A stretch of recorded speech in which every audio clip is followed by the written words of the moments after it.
maka dibutuhkan iman dan kesabaran. Tadi dua hal ini. Iman membutuhkan kesabaran, orang yang sabar butuh iman. Sebab kalau cuman satu saja akan timpang. Salam damai sejahtera saudara-saudara yang terkasih pencinta firman Tuhan. Berjumpa kembali dengan Bible Learning with Father Joseph. Saudara-saudara yang terkasih, bagaimana kabar Anda hari ini? Apakah Anda masih semangat untuk menjalani hidup? Apakah Anda masih punya gairah untuk menantikan berkat-berkat yang siap kita terima? Karena Tuhan selalu setia akan janjinya. Saudara-saudara, besar harapan saya buat Anda, semoga hari ini betul-betul setiap doa-doa kita, setiap permohonan kita bisa melambung ke hadirat Tuhan. Tuhan yang maha mendengar, memperhatikan keadaan kita masing-masing. Yang sakit memperoleh kesembuhannya, yang sedang terpuruk, jatuh ekonominya, hancur terpuruk ke lembah yang paling dalam, pelan-pelan ditarik oleh Tuhan, diangkat oleh Tuhan dan dipulihkan. Rumah tangga yang berantakan, kasih yang menjadi dingin, pekerjaan yang belum juga jelas arahnya, nafkah-nafkah yang belum kelihatan perbaikannya. Ya Tuhan yang maha baik, inilah permohonan-permohonan kami anak-anak-Mu. Inilah keadaan kami. Kami percaya Engkau adalah Allah yang setia. Engkau yang selalu memegang janji-Mu. Ajar kami Tuhan juga untuk bisa berpegang pada janji kami kepadamu. Kami percaya Tuhan, hari ini ada pertolongan, ada kebaikan, ada berkat-berkat yang turun atas diri anak-anak-Mu ini. Yang percaya, yang sabar, yang dengan setia menunggu penggenapan janji-janji Tuhan. Tuhan berkatilah kami, tunduk di hadapan-Mu ya Tuhan. Hati kami, kepala kami, kehendak-Mu yang terjadi. Karena kami percaya kehendak-Mu yang terbaik. Dalam nama Bapa dan Putra dan Roh Kudus. Amin. Saudara-saudara yang terkasih, sebagaimana Anda lihat di atas meja sudah ada mainan baru di video Bible Learning. Jadi kemarin saya ke toko, saya lihat kok ada yang menarik nih. Kayaknya bagus. Kalau saya punya gitu, lumayan bisa ditulis di sini ayat-ayat kitab-kitab yang mau diangkat di video ini. Kemudian juga di tengahnya ada tema utama yang mau dibahas dalam video kali ini. Di sini tertulis, apakah Anda baca? S-A-B-A-R, sabar. Nah, saudara-saudara, di awal video izinkan saya bertanya kepada Anda. Kalau Anda ini termasuk pribadi tipe yang sabar atau enggak sabaran? Orang yang bisa tenang meskipun masalah datang silih berganti. Orang yang bisa tenang meskipun dunia terburu-buru. Atau Anda adalah orang yang kayak cacing kepanasan. Betul-betul kayak kebakaran jenggot. Sergep gitu, kesana kesini cepet. Kalau bisa hari ini, ngapain besok? Kalau saya, Romo Yosef, saya itu tipenya enggak sabaran. Kadang-kadang saya ngiri sih sama orang yang sabar, tenang gitu ya. Kok bisa tenang sih? Ini kan keadaan sudah sangat mendesak. Kita harus cepet, kita harus satset, tapi kok ya bisa tenang. Kadang-kadang gregetan, kadang-kadang ya saya iri sama mereka. Saudara-saudara, bagaimana dengan Anda? Apakah Anda termasuk orang yang sabar? Kesabaran Anda itu tahan uji atau orang yang gak sabaran? Kalau saya, prinsip saya, kalau hari ini bisa diselesaikan, kenapa harus tunggu besok? Kalau bisa hari ini dikerjakan, ya nggak usah tunggu-tunggu lagi. Maka nggak heran, apapun yang saya lakukan selalu cepet gitu ya. Asal sesuai dengan prosedur, sesuai dengan rencana, semuanya bisa terjadi. Contoh yang terakhir, Rumah Teduh Suryo. Orang-orang yang bekerja sama saya sampai geleng-geleng, Romo Yosef nih gile nih. Sat, tiba-tiba di sini, tiba-tiba di situ, tiba-tiba udah ada, tiba-tiba di semuanya dikerjain. Ya ngapain buang-buang waktu? Itu prinsip saya. Waktu sangat mahal, waktu itu sangat berharga. Tenaga, energi, perhatian. Nah, kalau Anda termasuk tipe yang mana? Apakah ada yang setipe dengan saya? Bener Romo, kadang-kadang kita yang nggak sabaran ini capek, betul nggak? Apalagi kalau berhadapan dengan orang-orang yang lelet, orang-orang yang lambat, orang-orang yang suka nunda-nunda. Tapi saudara-saudara, salah satu kunci dari iman Kristiani, iman pada Allah, kunci kehidupan ini adalah sabar. Dalam arti semuanya ada prosesnya, semuanya ada waktunya, termasuk cara mainnya Tuhan. Tuhan juga punya waktunya sendiri, hitungannya sendiri, kalkulatornya sendiri, yang seringkali berbeda dengan cara berpikir kita. Misalnya, sejak kita kecil, sejak kita remaja, sejak kita dewasa, sejak kita sudah menjadi tua, kita belajar. Ternyata semua proses kehidupan di sekitar kita mengajarkan kita untuk sabar kok. Segala sesuatu yang dipercepat, kehilangan waktunya, kehilangan maknanya pada akhirnya. Karena ya demi cepat terburu-buru, akhirnya ya selebor, akhirnya banyak salahnya, akhirnya banyak hal-hal penting yang terlewati. Misalnya, kalau saya tanam sebuah pohon mawar misalnya, saya tanamnya dari bibit. Ya masa simsalabim besok udah jadi mekar? Kan nggak mungkin juga. Diseremin, dikasih pupuk, sampai menumpuk-numpuk juga nggak mungkin. Semuanya dalam hidup ada prosesnya. Misalnya anak Anda baru umur 9 tahun, dipaksa, dikarbit supaya dewasa sebelum waktunya. Pada akhirnya ada sesuatu yang harus dikorbankan. Tidak berjalan sesuai sebagaimana mestinya. Saudara-saudara terkasih, yuk kita belajar bagaimana salah satu bentuk konkret dari iman, rasa percaya pada Allah adalah ikut waktunya Tuhan. Yang dengan indah dalam kitab surat kepada orang Ibrani bab 6 dilukiskan dengan kata sabar. Patient, be patient, bersabar, ikut waktunya Tuhan. Meskipun dunia terus berputar, tetapi ternyata saudara-saudara semuanya mengajak kita menyelaraskan pace, speed kita, kecepatan kita dengan waktunya Tuhan. Surat kepada orang Ibrani bab 6, Anda bisa lihat di sini ya, ada IBR 6 gitu ya. Ayat 10 sampai 20 mengatakan seperti ini. Saudara-saudara, Allah bukan tidak adil. Maka tidak mungkin ia lupa akan pekerjaan dan kasih yang kamu tunjukkan terhadap namanya lewat pelayananmu terhadap orang-orang kudus yang masih kamu lakukan sampai sekarang. Tetapi kami ingin supaya kamu masing-masing menunjukkan kesungguhanmu yang sejati, sampai apa yang kamu harapkan akhirnya benar-benar kamu miliki. Saudara-saudara yang terkasih, dari situ kita bisa belajar. Kita ini sabar, menunggu waktunya Tuhan, menunggu jawaban Tuhan. Kita perlu berpegang pada prinsip Allah tidak mungkin tidak adil. Allah selalu adil. Dia melihat, Allah memperhitungkan, Allah memperhatikan bagaimana nih tingkah laku kita, bagaimana kesanggupan kita, bagaimana kekuatan dan kelemahan kita, bagaimana proses masing-masing dari kita. Itu Allah sungguh adil. Allah tahu bagaimana menjawab doa-doa kita, kapannya, di mananya, bagaimananya, melalui apa, Tuhan tahu. Semuanya Tuhan sudah memperhitungkan. Maka yang diminta dari kita tadi adalah kesungguhan yang sejati. Jangan sambil menunggu kita pura-pura, sambil menunggu kita anget-anget ayam, sambil menunggu ya kita lengah. Berusahalah dalam iman, dalam kesungguhan yang sejati. Dikatakan sampai apa yang kamu harapkan akhirnya benar-benar kamu miliki. Diharapkan sebuah kesungguhan.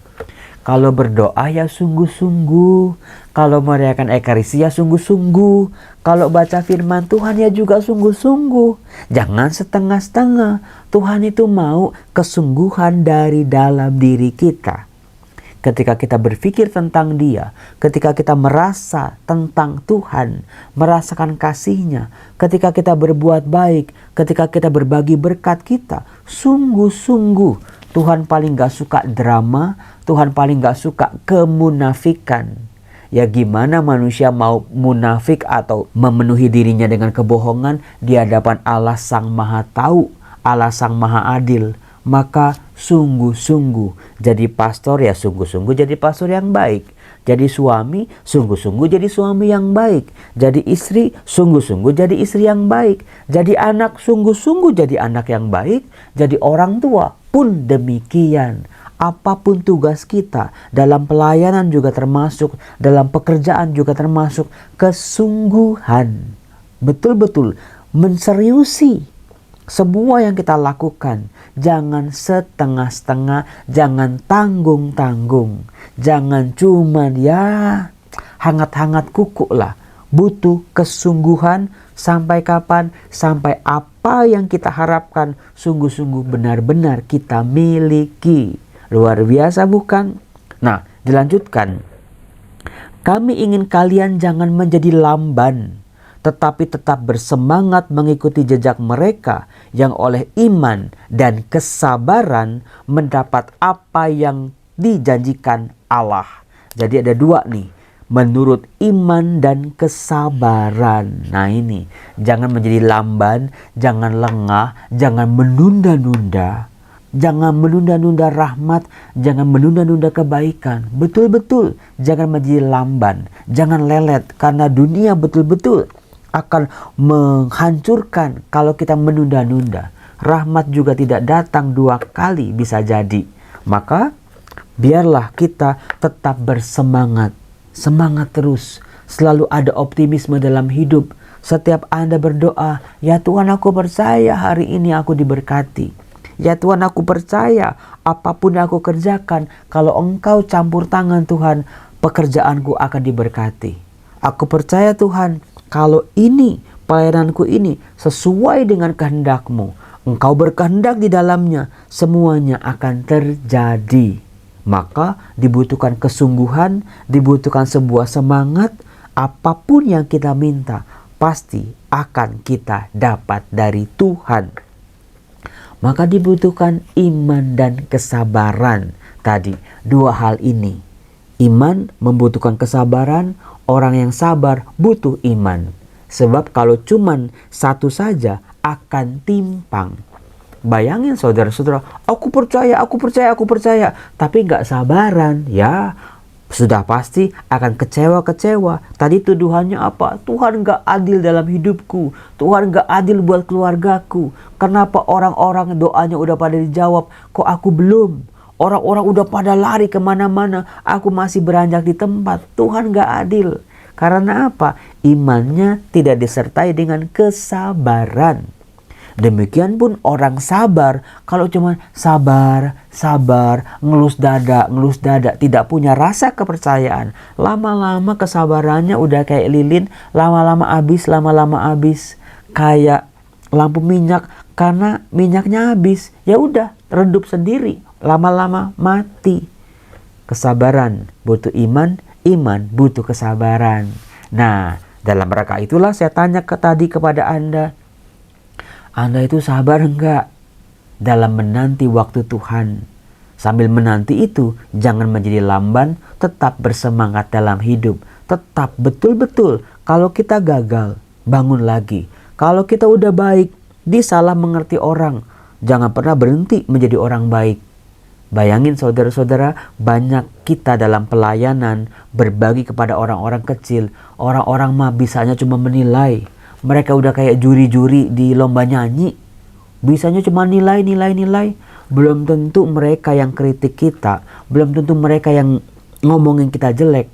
Belum tentu mereka yang sok menilai gitu ya. Belum tentu mereka melakukan seperti yang kita lakukan kok.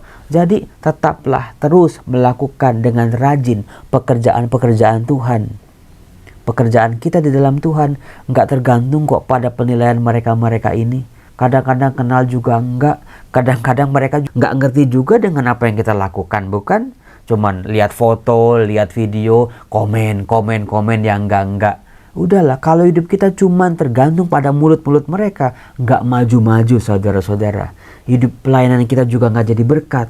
Lebih baik fokus pada karya-karya kebaikan. Diomongin jelek, ya itu mana dosa mereka lah. Kalau kita melakukan yang baik, bantu orang, terus mereka ngomongin jelek kita, hati-hati, mereka itu akan kena balasannya dari Tuhan. Apa yang jelek yang mereka lontarkan akan kembali ke diri mereka masing-masing. Maka kalau ada perbuatan baik, kalau kita melihat hal-hal baik, coba berani memuji, berani mengapresiasi, berani berkata-kata positif. Jangan diem doang juga. Sebab kata-kata baik yang keluar dari mulut kita terhadap orang lain, apalagi terhadap karya kebaikan, akan berbalik kepada diri kita sendiri. Itu prinsip hidupnya. Nah, penulis surat Ibrani itu memberikan contoh kepada kita. Siapa sih yang imannya sungguh-sungguh tahan uji? Siapa sih yang imannya betul-betul kuat? Dan siapa juga yang kesabarannya itu betul-betul, kalau kayak karet itu ya bisa ditarik panjang banget. Jawabannya satu, yaitu Abraham.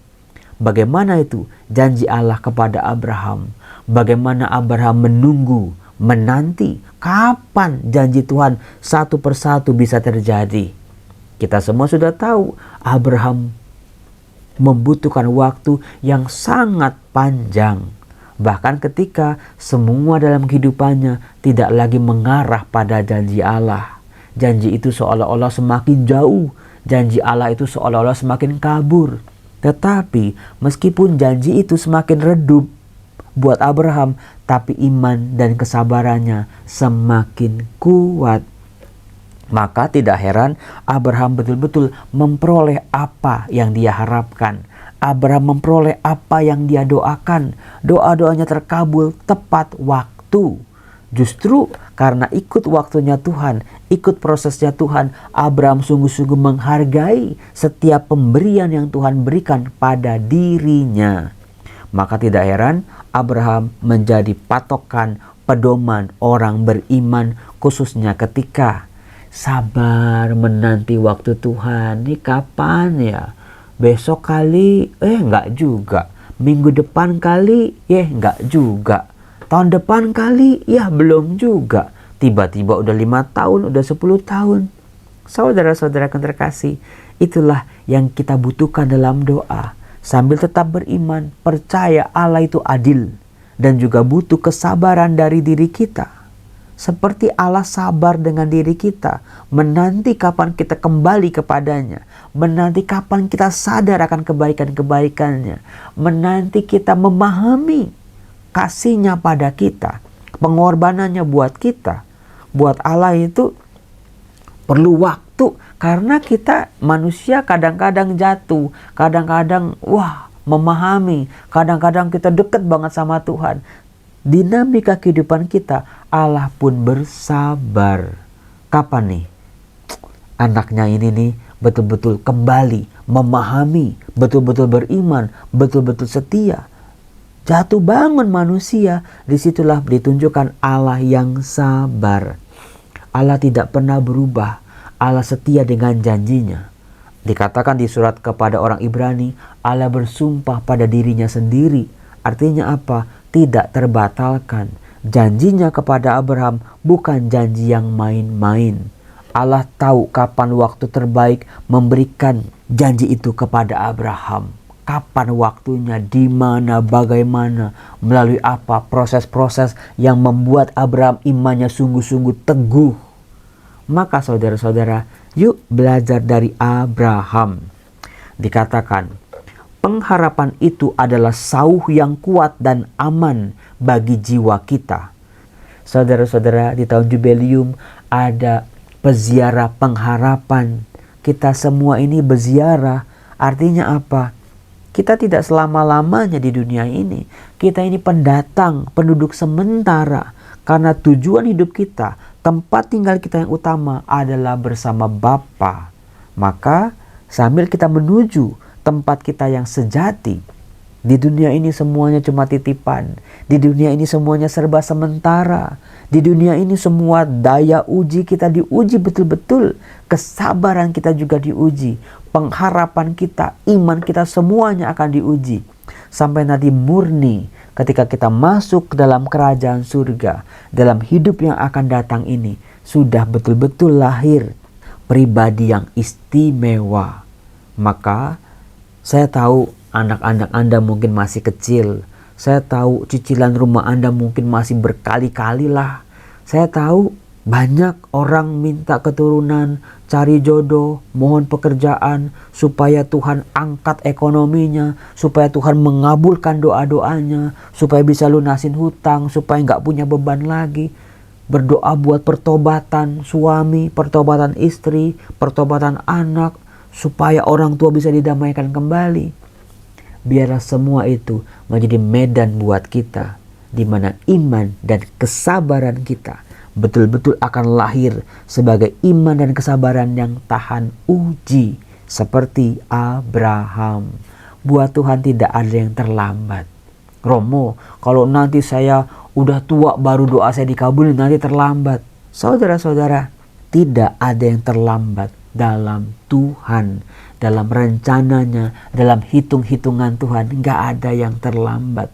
Karena itulah momen terbaik yang Tuhan bisa rencanakan buat kita, yang Tuhan berikan buat kita.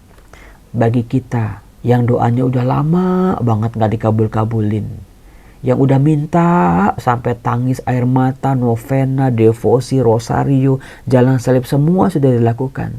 Tuhan, tambahkan imanku.